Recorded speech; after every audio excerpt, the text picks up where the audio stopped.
आमची धडाडीची तोफ इम्रानजी बोलत आहे. नमस्कार सगळ्यांना. ठीक आहे ना, आवाज येतो ना. आज आपण ज्या कारणाने जमलो बेमुदत आंदोलन कायम करा या मागणीसाठी, समायोजनासाठी किंवा पगारवाढीसाठी प्रत्येकाच्या मनामध्ये वेगळे वेगळे प्रश्न आहेत. मात्र सगळ्यात महत्वाचा प्रश्न मला वाटतो, तुम्हाला सन्मान मिळतो का काम करताना? तुम्ही सरकारी कर्मचारी आहात, तुम्हाला त्या मानानं मान मिळतो का? तुम्हाला असं रोज जाणवतं की तुम्ही कंत्राटी आहात आणि तुम्हाला ते आवडतं का? मग ज्यांना संपावर जायचं नाही आणि त्याच ठिकाणी काम करायचंय आणि अजून कंत्राटी म्हणूनच काम करायचंय, त्यांच्याबद्दल विचार करण्यापेक्षा हा विचार करा की तुम्ही स्वाभिमानी आहेत सगळे आणि तुम्हाला स्वतःच्या सन्मानासाठी इथे येण्यासाठी कुणाच्या आमंत्रणाची गरज नाहीये. हा लढा फक्त समायोजनाचा किंवा कंत्राटी बसून परमनंट करण्याचा नसून तुमच्या सन्मानाचा आहे असं मला वाटतं. कारण की 16-17 वर्ष झालं आरबीएसके मध्ये आम्ही काम करतोय, तुम्ही एनएचएमच्या वेगवेगळ्या केडर खाली काम करताय. तेच कामं नियमित मधल्या सिस्टर करतात, नियमित मधले डॉक्टर करतात, क्लिनिकल स्टाफ जो आहे नियमित मधला तो तेच करतोय.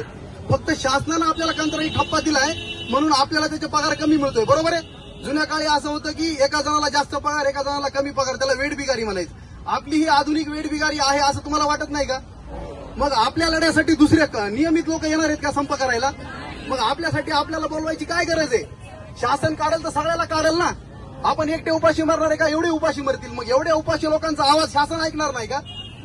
त्यामुळं घाबरून जाण्यापेक्षा किंवा एकामेकाला फोन करून व्हॉट्सअपद्वारे चर्चा करण्यापेक्षा घ्यायची का माघार, तुला काय वाटतंय, होईल का नाही, ही चर्चा करण्यापेक्षा जे लोक नाहीत त्यांना आपण कसं घेऊ ह्याच्याबद्दल विचार करा.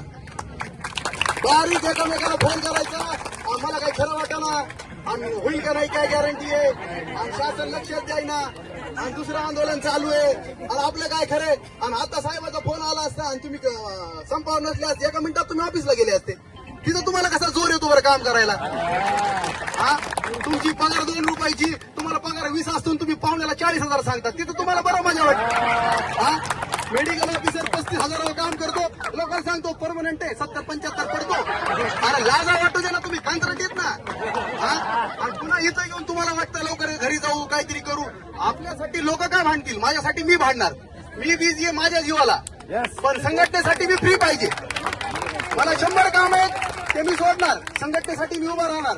मी लय जागीरदार आहे ते सोडून द्यायचं, इथं यायचं उभं राहायचं. तुमच्यासाठी कोणी लढणार नाही आणि तुम्हाला तुमच्यासाठी जर लढायचं नसेल, आज हे बोलण्याचं कारण म्हणजे 16-17 वर्ष झालं मी ड्युटी केली. मला रोज असं वाटतं की मी बीएमएस डॉक्टर बनून नेमकं काय कमवलं. मग स्टॉकहोम सिंड्रोम नावाचा एक मानसिक आजार आहे, ज्या माणसानं अपहरण केलं असतं नंतर तेच माणूस